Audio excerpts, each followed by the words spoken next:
Hello everybody, welcome back to the channel. Today we're going to be taking a look at the MonsterArts Comic-Con Explosion Godzilla. And what this is basically a special version of the classic 1994 Godzilla release that they did, including all the limited articulation and whatnot. But it's still a beautiful figure, and this request came from my good buddy Super Mario Zilla. And I decided a long time coming, it's time to finally review this guy. So let's get into it. So first off, we gotta take a look at the paint details and sculpt for this guy, because if you've seen my review for the 1994 Godzilla, both the original and the reissue, you know I was a fan of the sculpt. However, there were some issues that were, I guess, corrected once they made the birth version. But also keep in mind the birth version has a difference in terms of like the spines and the dorsal fins compared to how Godzilla was in 1994, which is what the suit is based off, you know, Godzilla vs. Space Godzilla. Alright, so first off, let's take a look at the face and work our way down. Basically, we got a translucent figure here, and oh boy, is it a beaut. Now take a look here. I just gave this guy a nice little scrub-a-dub-dub and a nice cleaning, which was long overdue. He definitely needed it. Now, before I do get to this guy, I do want to take a look at the box art, because I absolutely adore the box art for this guy. Check this out. This is the box that came for the Godzilla Comic-Con Explosion, and this was released for San Diego Comic-Con, but I saw it at New York Comic-Con one year when it was still newish, and man, isn't that box beautiful? I love the artistic design they decided to go with here, and I love the classic MonsterArts boxes. I make a point of pointing that out every time we take a look at one of these classic boxes. They don't make them like they used to, at least not the boxes. This one has a price label on it for 80 bucks, $79.99, distributed by Bluefin at the time. And look at the back. Oh my god, isn't that back amazing? It's basically just Godzilla attacking the Comic-Con Convention Center, and you got all little people running scared back there. And you know, you got the Yasushi Torisawa, who was the artist of this beautiful box art, and of course Yuji Sakai was the guy who designed the sculpt of this dude. And no accessories with this one. This was a bare bones release, but oh man, was it a good one. Like I said before, I absolutely adore this Godzilla, and we're gonna see why when we look at the paint details and sculpt. This Godzilla basically just using the same sculpt as the 1994 Godzilla. As you can see, it looks the exact same, however, it's done up with this really nice translucent orange plastic, and oh boy, is it gorgeous. The eyes are painted in orange. Take a look at the mouth, the tongue, that's painted a dark red, and very little paint applications here on the actual figure. Like I said, it's the translucent orange material that they use for the body that really does shine and look beautiful. Some of the details on his scales and his bumpy, rough texture do kind of lose out a bit, I guess, since there's a lack of paint on this guy. But where there is paint, it looks gorgeous. There is paint on the claws here, as you can see. They're painted a nice yellow. See, just broke his wrist. I'm sorry, Godzilla. And we're going to show comparisons with the original release after this, and you're going to see exactly the little differences here and there. You see the claws on the feet, also painted really well. Look at that, beautiful details on this Godzilla. Also got to take a look at the dorsal fins, because they are painted a nice yellow as well. Look at that, oh my gosh. It's kind of like a frosty effect that they're going for here with those dorsal fins, and they look gorgeous. You see, they applied the paint very subtly towards the tips of the dorsal fins, while the interior middle areas are still translucent. And if he looks like he's got a little water droplets on him here and there, don't worry, I gave him a nice little scrub-a-dub-dub and to clean off some of the dust, because he's just been kind of sitting on my shelf looking pretty. And moving down the tail, let's see. The rest of the body is really pretty. So yeah, in terms of paint details and sculpt, I have no issues with this guy whatsoever. He's gorgeous, he looks beautiful, I get it, it's a special edition of the Godzilla 1994, and my problem is mainly with the articulation, but we'll get to that. I want to show some comparisons with the 1994 release, or reissue, the one that I reviewed recently. Well, not recently, a few years ago. Oh god damn it, let me just get the figure. So here he is with the original release of the 1994 Godzilla. Well, technically this is the reissue.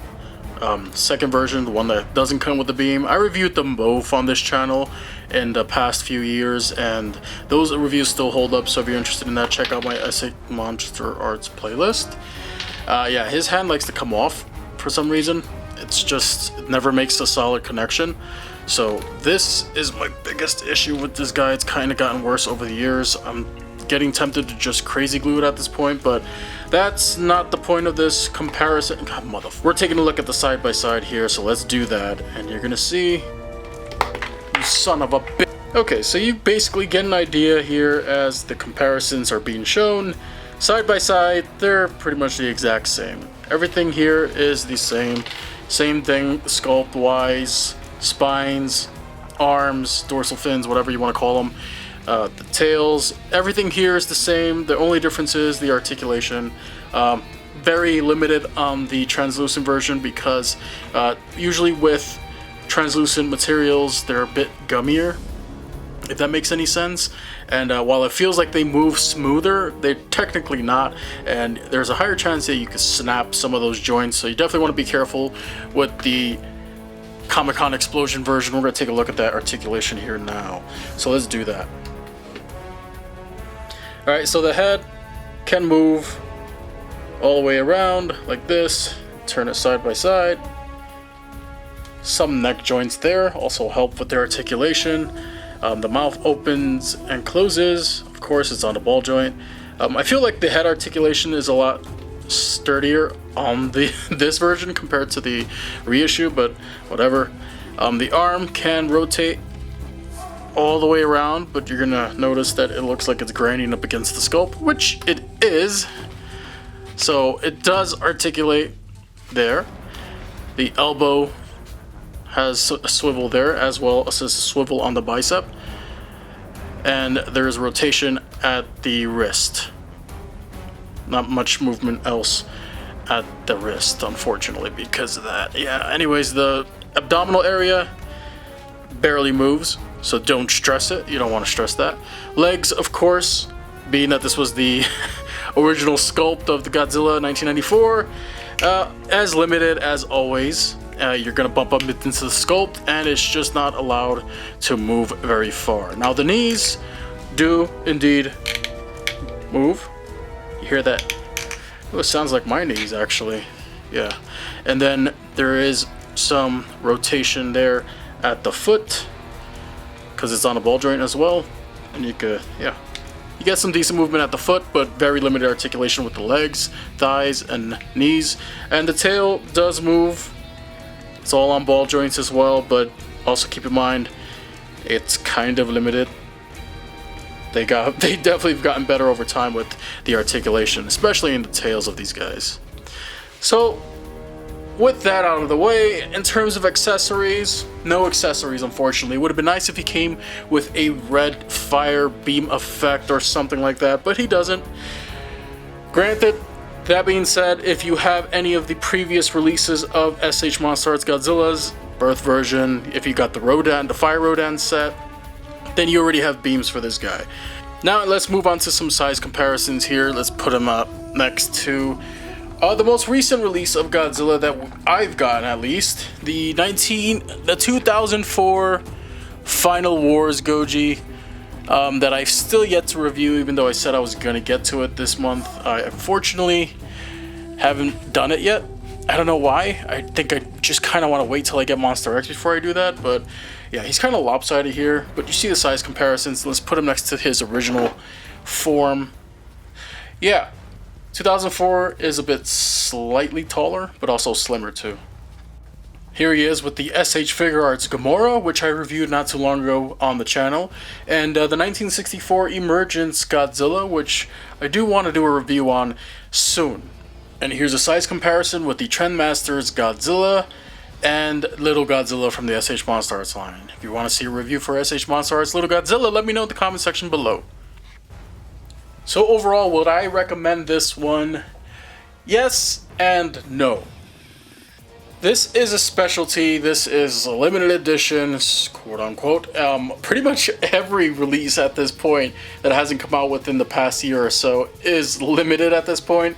You're at the mercy of the aftermarket, and God bless you if you decide to try to hunt one of these down. Do I like it? Absolutely. I think it's a fantastic little release that came out, and it really did impress me when I got him. He was one of my favorites, and still is to this day. I have a lot of nice effect pieces for him, thanks to some of the other releases in the line. And if you have any of those Tamashii flame effects lying around somewhere, trust me, they go beautifully with him. However, if you're looking to just buy another Godzilla and you're missing out on some of the other releases, your money's probably better spent on those, or saving up for some of the more newer releases if you're, on a budget. But if you're not on a budget and you have disposable income, then by all means, pick him up. Anyways, thanks for watching this review. I hope you enjoyed it. Let me know in the comment section below if you would like to see more SH MonsterArts reviews. Of course you want to see more SH MonsterArts reviews. That's all you want to see. Anyways, thanks for watching, everybody. Remember, collect everything, connect everything, and I'll see you all very soon. Thanks for tuning in. If you enjoyed and would like to see more videos like this, hitting the like button, sharing the video, commenting, and subscribing will help us defeat the evil algorithm. And if you enjoy video games, I have a dedicated channel just for that, so I hope to see you there.